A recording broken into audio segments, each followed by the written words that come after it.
All right, Okay. so tell me about, how did you know to leave Germany?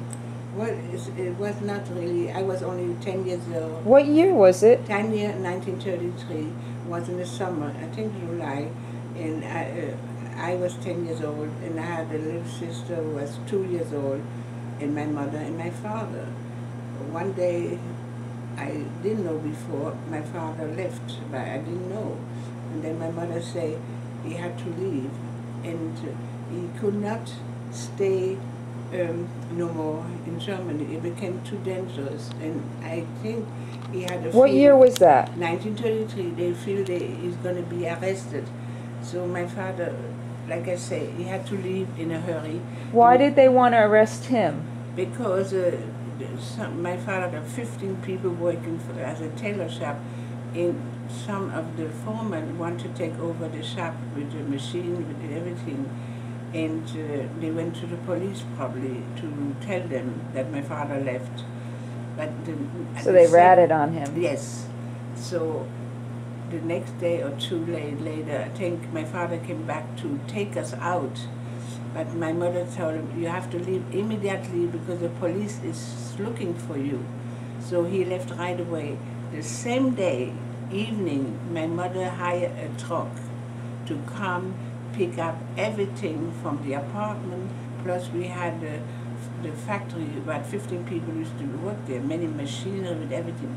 We even had a bathtub. We took the bathtub with us. The only thing we couldn't take was the water heater. So with the hammer, I helped my mother to break the water heater. That was all done in the evening. And what town in Germany was this? Elberfeld Wuppertal.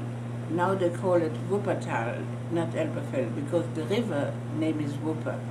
The same. Do you remember the name of the street it was on? Yes, the last one was Rommelput number 1. Rommelput. But when I went back to Germany many years later, I couldn't find, everything has been changed in the area.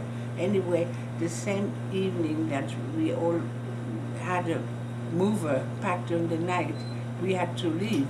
We went in hiding in the town next to Elberfeld was Barmen.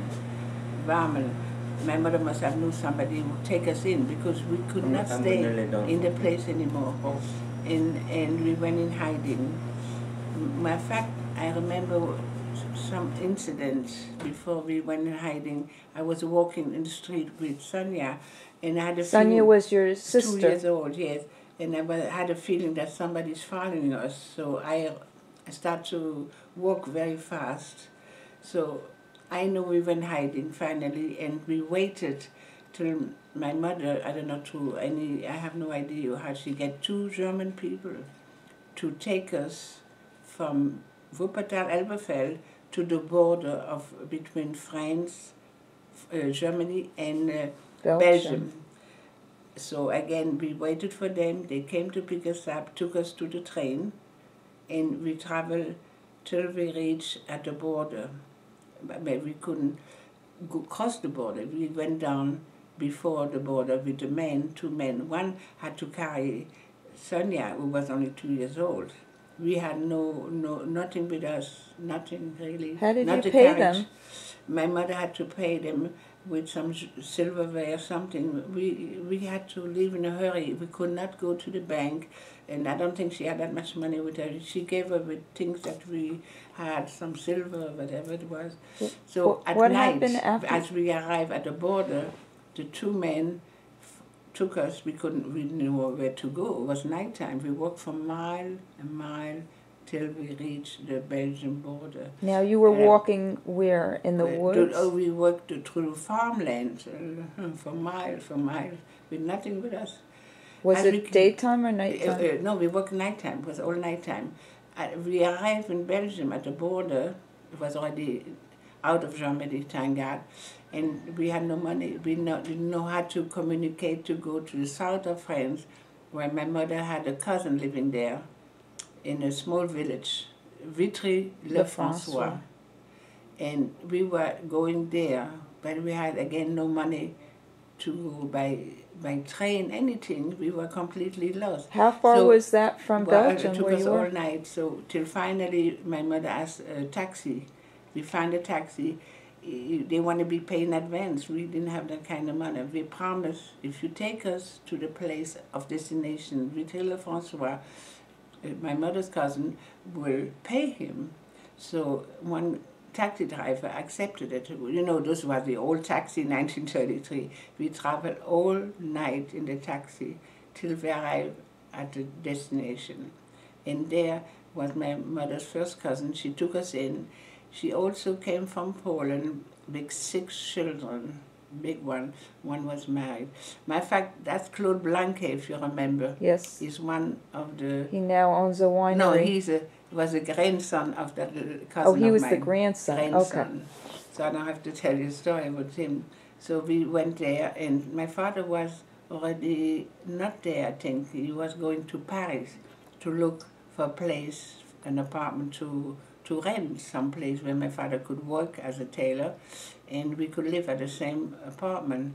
And also to Grunberg. We know Grunberg from Germany. My father, my father, through them, found one apartment where he's able to work as a tailor using, we have to be a 2-story building. In the bottom there's a, like office, it's not this was not a residential building.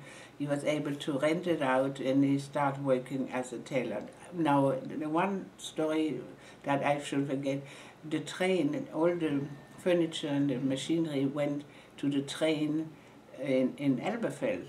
And the train came, of course, to Paris.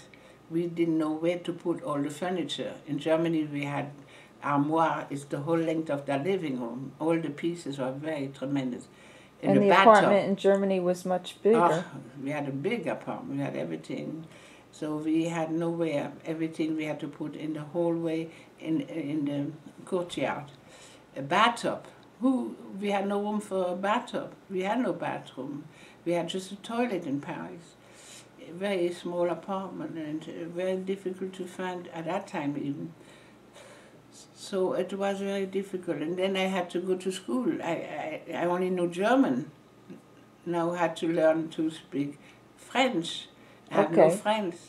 So that's how you left Germany and made it from Germany to Belgium, and Belgium to Paris. To South Vitry-le-Francois. Vitry-le-Francois, and then to Paris. Then after this, many weeks after we went there, my father rented an apartment, so we went there, and we hadn't, and we tried to now I'm going to take a break. Yes. Hang on.